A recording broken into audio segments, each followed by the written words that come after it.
PM Narendra Modi ने कृषि और खाद्य प्रसंस्करण पर राष्ट्रीय शिखर सम्मेलन के समापन सत्र के दौरान वीडियो कॉन्फ्रेंसिंग के माध्यम से किसानों को संबोधित किया। इस दौरान पीएम ने कहा कि प्राकृतिक खेती से किसानी का कायाकल्प जरूर होगा। देखिए, ये कॉन्क्लेव गुजरात में भले हो रहा है, लेकिन इसका दायरा, इसका प्रभाव पूरे भारत के लिए है, भारत के हर किसान के लिए है। एग्रीकल्चर के अलग अलग आयाम हो, फूड प्रोसेसिंग हो, नेचुरल फार्मिंग हो, ये विषय 21वीं सदी में भारतीय कृषि का कायाकल्प करने में बहुत मदद करेंगे। इस कॉन्क्लेव के दौरान यहां हजारों करोड़ रुपए के समझौते, उसकी भी चर्चा हुई, उसका भी कुछ प्रगति हुई है। इनमें भी इथेनॉल, ऑर्गेनिक फार्मिंग और फूड प्रोसेसिंग को लेकर जो उत्साह दिखा है, नई संभावनाओं को विस्तार देता है।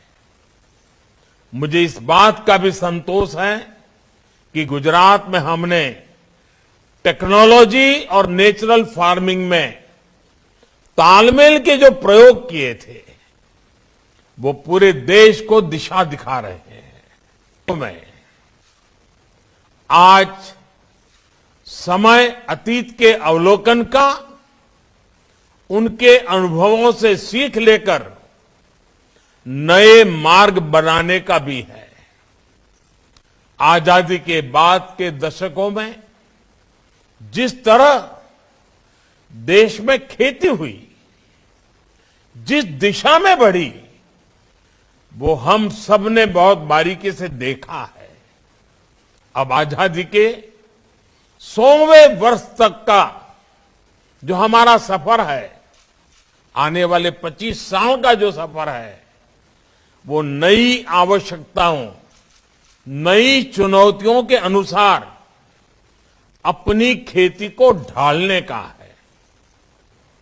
बीते 6-7 साल में बीज से लेकर बाजार तक किसान की आय को बढ़ाने के लिए एक के बाद एक अनेक कदम उठाए गए हैं।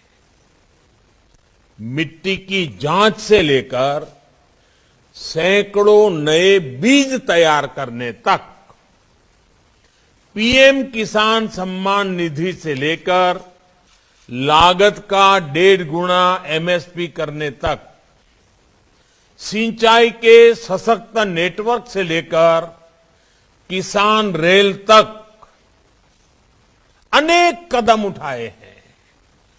और श्रीमान तोमर जी ने इसका कुछ जिक्र भी अपने भाषण में किया है।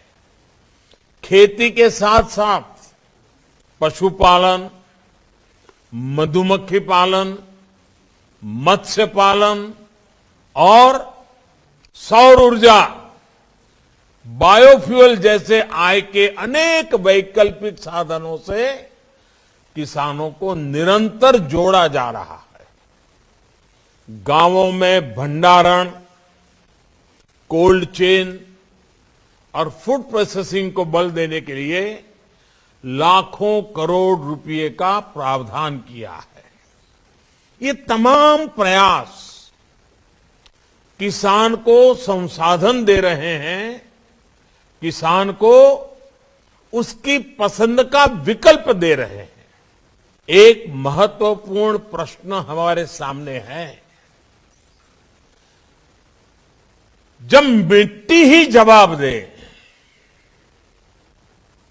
जब मिट्टी ही जवाब दे जाएगी, तब क्या होगा?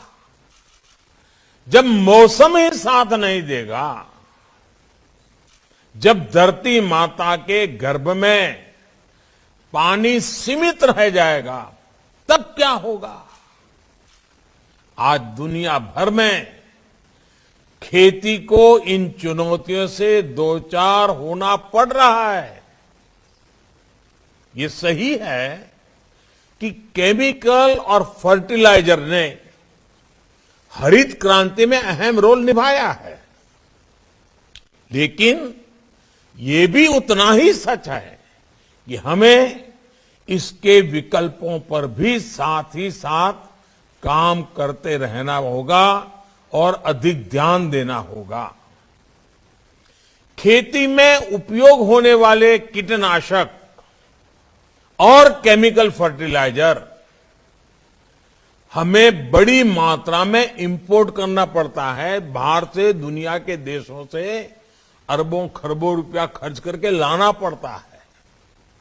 इस वजह से खेती की लागत भी बढ़ती है, किसान का खर्च बढ़ता है और गरीब की रसोई भी महंगी होती है। ये समस्या किसानों और सभी देशवासियों की सेहत से जुड़ी हुई भी है। इसलिए सतर्क रहने की आवश्यकता है, जागरूक रहने की आवश्यकता है।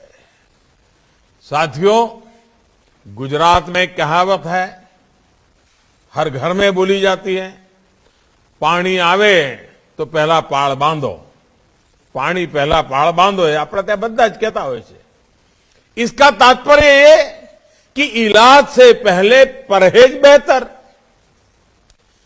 इससे पहले की खेती से जुड़ी समस्याएं भी विकराल हो जाए, उससे पहले बड़े कदम उठाने का ये सही समय है।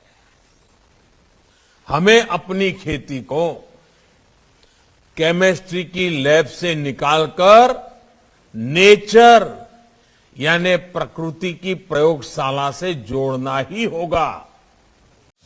खबरों के निष्पक्ष विश्लेषण के लिए सब्सक्राइब करें Jantantra TV and press the bell icon. Never miss any update.